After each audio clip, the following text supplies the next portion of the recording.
Joining me now, we have former Pentagon official and senior fellow at the Washington Institute for Near East Policy, Elizabeth Dent. Welcome back to the show, Elizabeth. So we have these tragic deaths today. Where do you anticipate the war is headed now? I mean, first of all, let me just say that my thoughts are with the service members and their families. This is a horrible and tragic development. And for the United States, it represents very likely a red line. So my assumption is that now that this has occurred, these escalation threats that President Trump has been saying over the last several days are very likely to come to fruition because of these deaths. I think, the United States will have to be very deliberate, lawful in their response and have it be tied to a very clear objective. But what is going to be most important moving forward is ensuring the safety of these service members. And that will also mean having additional defenses come in. When you talk about a clear, precise objective, what might that look like? Well, unfortunately, the objective of this war has changed pretty frequently over the last 6 months. What I think originally what we were looking at was some sort of regime change war. President Trump said that he wanted to ensure that Ayatollah was gone. That did occur, but that did not result in any sort of meaningful regime change in Iran. What I think we're looking at now is before these service members died, we were looking at a place of getting back to the negotiating table, using the memorandum of understanding as a sort of basis to move forward. Right now, given the deaths of these service members and the fact that the United States is very likely to escalate now, Iran has also been on the record saying that they would also in turn escalate. So I think we're not out of the woods here. I think that right now the objective should be the United States will very likely respond, and then we'll need to try to find an off-ramp to de-escalate in the region again. In addition to all of that, and you're correct, senior advisor to Iran's supreme leader had said that indeed, if the U.S. continues its attacks any further for another few days, Iran will start a full-scale offensive operation.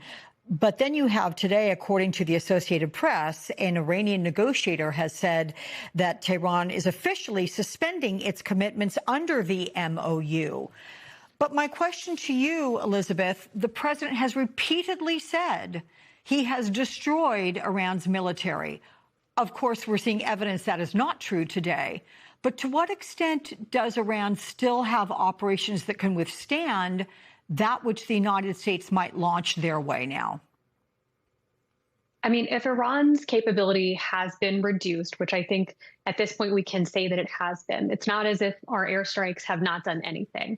That's worth acknowledging. But weakening capabilities is not the same as eliminating the threat. And for Iran, the ability to conduct asymmetric warfare in a way that just simply poses a threat to the region, poses a threat to the economy, that's all they have to do. The United States is a more conventional military, so it is much more difficult for us to show sort of our progress moving forward. Asymmetric warfare is exactly how Iran imposes these costs. So even if they maintain the ability to launch drone swarms or some of the ballistic missiles or even just projectiles, their ability to threaten to be able to penetrate air defenses in Gulf countries, hit energy facilities, desalination facilities, which they have just done in Kuwait over the last 24 hours.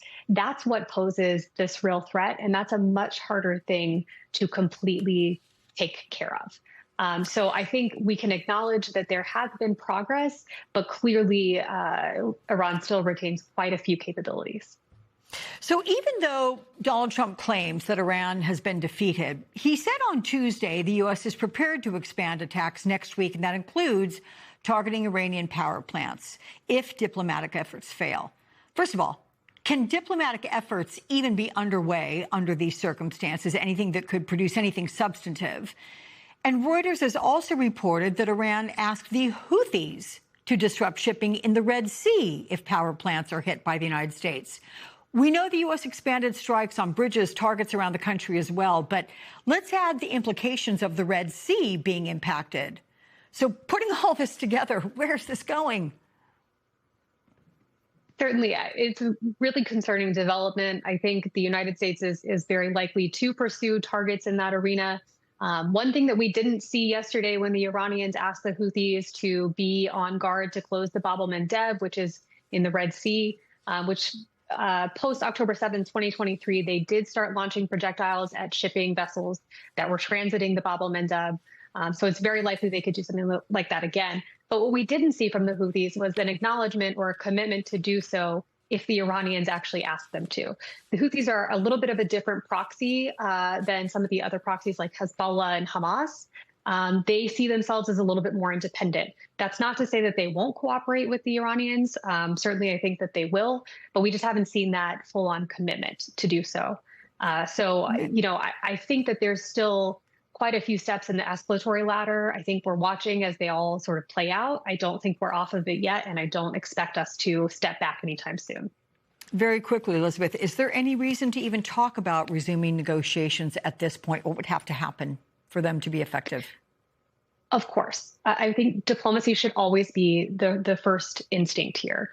Now, obviously, given the status of what's going on in the region, that is much more difficult to do. But that doesn't mean that the countries who were helping to pull the United States and Iran together to the negotiating table can't be helpful this time around. Pakistan, Qatar, Saudi Arabia, Egypt, Turkey, they can all step back in and either put pressure on Iran or put pressure on the United States in order to have them return to the negotiating table and restart those diplomatic agreements.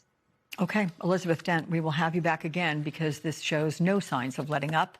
Thank you very much.